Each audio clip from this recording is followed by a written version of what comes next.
Happy F-It Friday, everybody. So, I got a black and tan today. It's not that creative, but I think it's going to be good. So, in the bottom is my pumpkin spice stout that has no pumpkin spice flavor in it, but it was supposed to, but it doesn't have it in there. I'll probably review this beer at another time, but it's got a nice head on it. Obviously, you can see it pretty dark. So, what I'm going to put on top of it is Rebel Grapefruit IPA. A lot of the guys in the round table have had this and talking about it. It's actually pretty decent. So I think the fruitiness, I've seen a lot of people or heard of breweries doing coffee IPAs. So let's see what it tastes like. I'm going to do it off camera here. I guess I could kind of do it on camera. No, not really. But I'm going to do this nice and slow. And I had half of this beer, and I was like, wait a second. I should do a black and tan with it. I don't know if this is going to mix because the IPA has more alcohol in it than the stout, but I think the final gravity being way higher with the stout will help it separate. We'll see. Alex, it's all about spreading the cheese grater. All right, buddy? Spreading the love. Louie, you are coming at the wrong time. That's what she said. Ugh. All right, I'm getting head on that. It's coming over the top. Oh, there's some separation, but you can tell that it's kind of like mixing together. Oh, look at that, guys. I don't have a light because yeah, you can see it, right? I think I poured too much stout, but it's like right here, it's almost like a 3. You're not going to be able to see it, but it's IPA, and then right around here, it's kind of looking like a second layer than the third layer, but yeah. Pretty sweet, guys. Let's see if I can get some more IPA in there now that the head has died down. Oh, I don't have any more. Shit. And this is my last bottle of this, so this better be good. Actually, with this, I had to go to 3 different liquor stores to find it because they said they can't keep it on their shelves, so that's pretty impressive.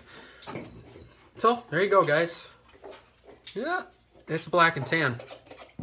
Alex, I'm 3-0, buddy, I think, against you. Cheers. I'm getting all IPA. Once the coffee kind of settles in, I'll tell you how it tastes. So I'll just talk a little bit about what's going on this weekend. Tomorrow I'm brewing the Dropkick Nate, and I have a friend, well, Matt, the guy that was in the F-It Friday last time. He's coming over about 11 o'clock. We're going to brew, and then it's supposed to be like 60 degrees. Well, now they're kind of dropping it, but 50 to 60. So we'll be brewing outside. Well, I brew outside anyway, but doing that, and then pull out the grill and grill some steaks. The wife's going to be with her side of the family most of the day and night, so we'll probably do man things like, I don't know, hug each other, play darts, tell each other how much we love each other, that kind of stuff. So, should be a good time. Problem is, I didn't really get any good beers for the occasion. All I have in the fridge is Miller High Life. That's a problem. I might have to get up early. Yeah, early. 11 is early for me. Because I stay up late all night watching your guys' videos. So, anyway. So, really, I have the Centennial Blonde and the Stout in the keg. And the Stout's really not there yet, but I'm probably going to end up cashing that keg in a month. I know I will, but... So we have those 2 to drink tomorrow, but I'd like to get something, something for the occasion. Maybe a couple bombers of something. So, he's not a big, now I'm rambling, but that's what these are for. He's not really a big craft beer drinker, but he is kind of like getting there. He likes Keystone Light, and I'm treading lightly. So, I took him to Bent Paddle, and then he's, trying the Pilsner, and now he's really liking the IPAs and the stouts. And now It was a Friday night. He texted me. He's like, I just can't drink this swill. I'm going to Ben Paddle to get a growler. So I'm getting there. But, you know, his pocketbook just won't, it's just not there to get him the expensive beer. So I have to make it, and then he drinks my beer. So cheers. It's the only way to make it as a home brewer is to have friends who will drink it. Otherwise, you have to go to treatment, right? So brewing tomorrow. I got everything ready. Only thing I have to do tonight is figure out water chemistry. What I'm going to do is I use my parents' water, but I'm going to base at least the calcium levels off of my water, because you can be, John Palmer says between 50 and 100. So I'm going to just base that it's off of my calcium and add that to the water and hope that it's similar. I mean, it's similar areas. Too much calcium I don't think is going to hurt too much. But that's just to help it clear a little bit, because I hope to share this with Nate and also Dean's List. Clear a little bit in the yeast health. I did buy lactic acid, and I have a syringe, so if Nate told me to add it prior to the mash, but what I'm going to do is I'm going to add some salts, probably gypsum, I would imagine, and then, you know, about 5 minutes into the mash, pull some off with a little syringe and see what the pH is, and if it's good, then I'll leave it. If not, then I'll add some lactic acid. So that's what I'll try. It's an experiment. I don't know my parents' water chemistry, so there's really not a whole lot I can do. But I know that there's no fluoride and there's no chlorine or chloramine, so I think that makes a huge, huge difference. So, not getting any coffee yet. That's weird. So, what I did want to show you guys is, did I finish every? Yeah, and brewing, sorry.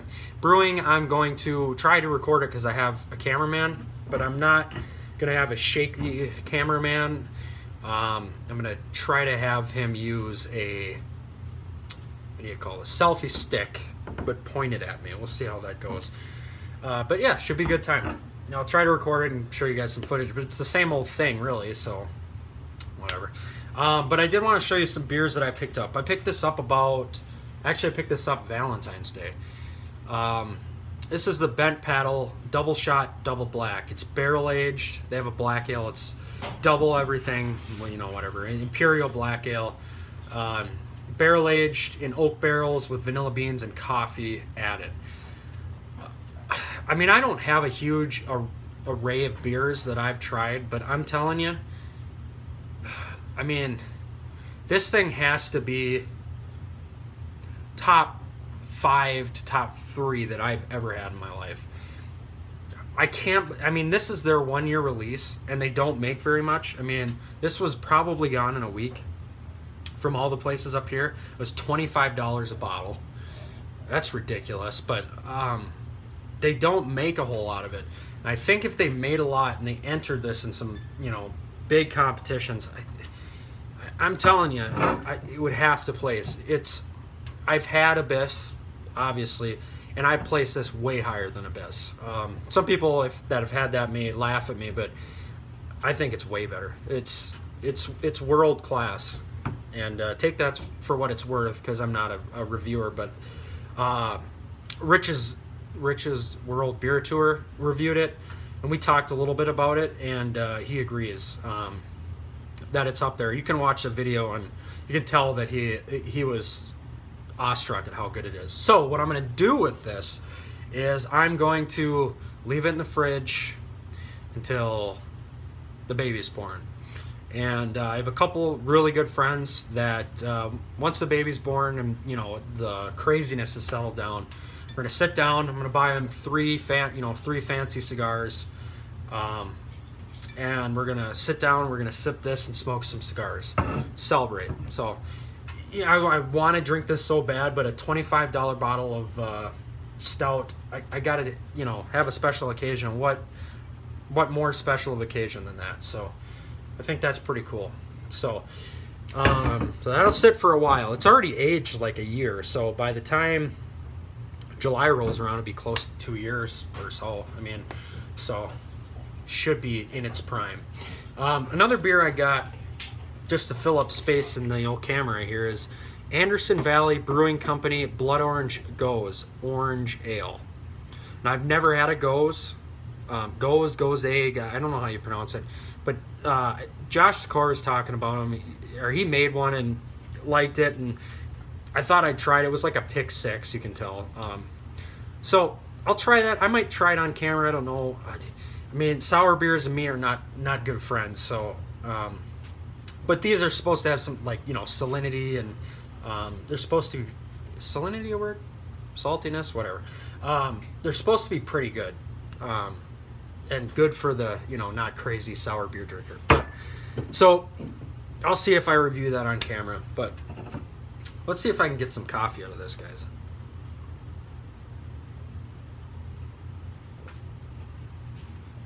Nothing yet? Cheers.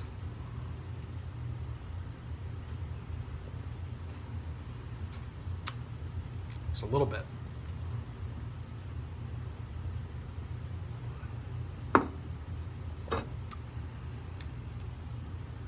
Oh!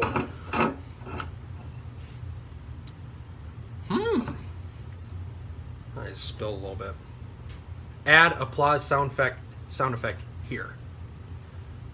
Except Ryan Lewis's shit didn't work.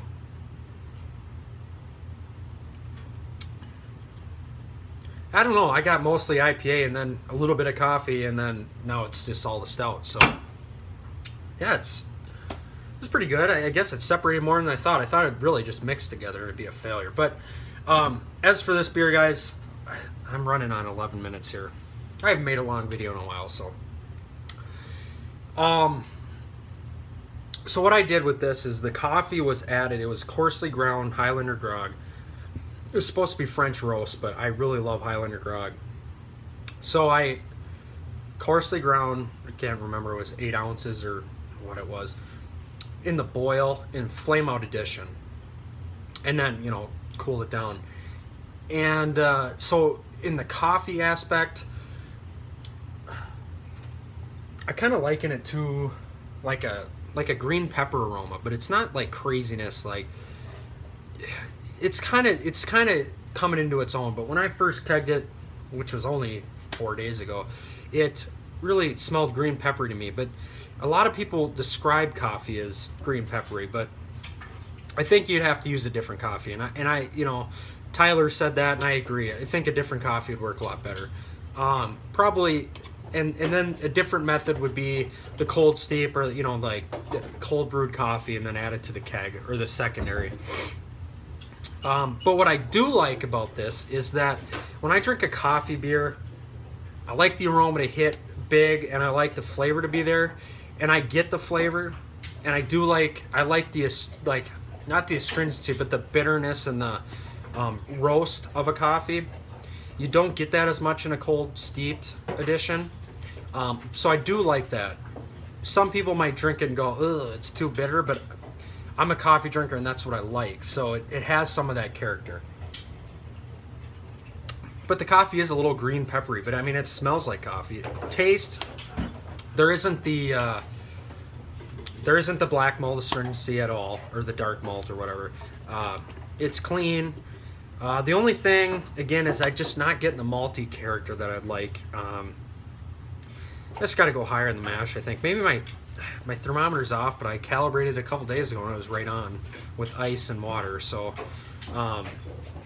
who knows? Who knows what? It could be my water. I'm not adding the right additions. And as for the lactose, adds the sweetness. So overall, it's pretty damn good. It's not as balanced as like a really good coffee beer. Obviously, this is my first coffee beer. It's not perfect, but it's drinkable, and I think if I can be patient enough and leave it in the keg, the coffee will fade a little bit and it'll really meld together, but I'm never patient enough to see.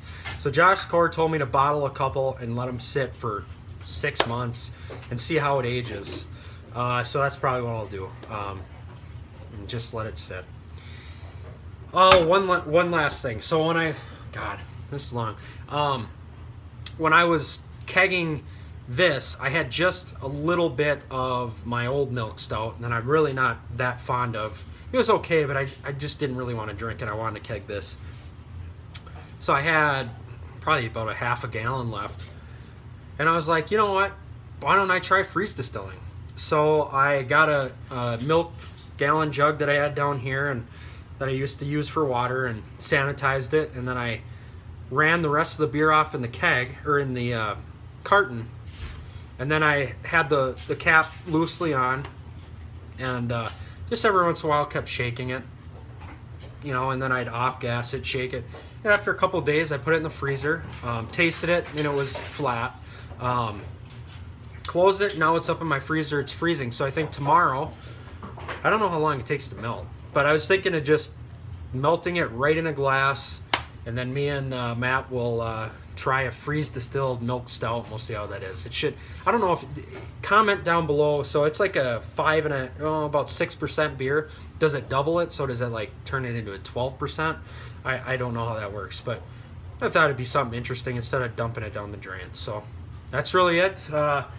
If it's worth telling you about in the brew day tomorrow, I will show you what, you know, the stout and what it tastes like, the freeze distilled. So that's it for me. On to dinner and Netflix and chill, and then video time after the wife goes to bed. Cheers, guys. Go Pack Go, and hopefully we'll see you next Wednesday with brew footage. Cheers.